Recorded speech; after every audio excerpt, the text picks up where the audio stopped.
एक बहुत बड़ा अधिकारी था, उसने अपनी लड़की का विवाह किया अपनी रिटायरमेंट से 6 महीने पहले,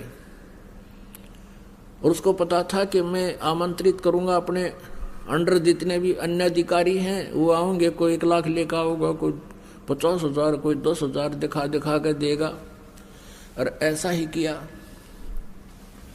फिर वो रिटायर हो गया। उस समय 3-4 लाख रुपये बेटी के ब्याह पर लगाए। ये सन 1988 की बात है, 89 की। उस समय 3-4 लाख तो आज के 30-40 लाख समझो।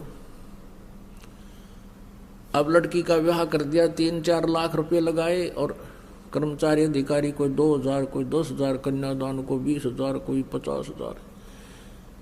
और फिर क्या हुआ, उस विवाह के 6 महीने के बाद उसको तलाक दे दिया उसके पति ने। अब उस झटके में उसने पता था तया 4 लाख में लड़की ब्याही है, और दोबारा ब्याहूंगा तो 8 लाख लगेंगे, हार्ट अटैक होगा, मर गया। अरीब के बनेगा, अब गधा बनेगा वो, और जिससे ले रखे थे उसके लठ मारेंगे, डोवेगा। परमात्मा के विधान से जब हम परिचित हो जाएंगे, हमने विष दिखाई देगा ये किसी से पैसा लेना, तो पुण्यात्मा इस प्रकार से ये स्थिति बदलेगी। तो पहले जो ये व्यवस्था थी उस समय कोई भी लड़की का जन्म नहीं चाहता था।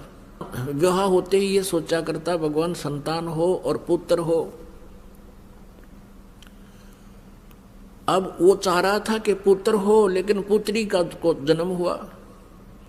फिर दूसरी बार देखा है भगवान अब के तो दया करे परमात्मा, पुत्र हो, और वह भी पुत्री होगी। अब तीसरी बार जब गर्भ रहा उसकी पत्नी को, परिवार को भी यही आशा हुई कि हे भगवान पुत्र हो और वो भी पुत्री होगी,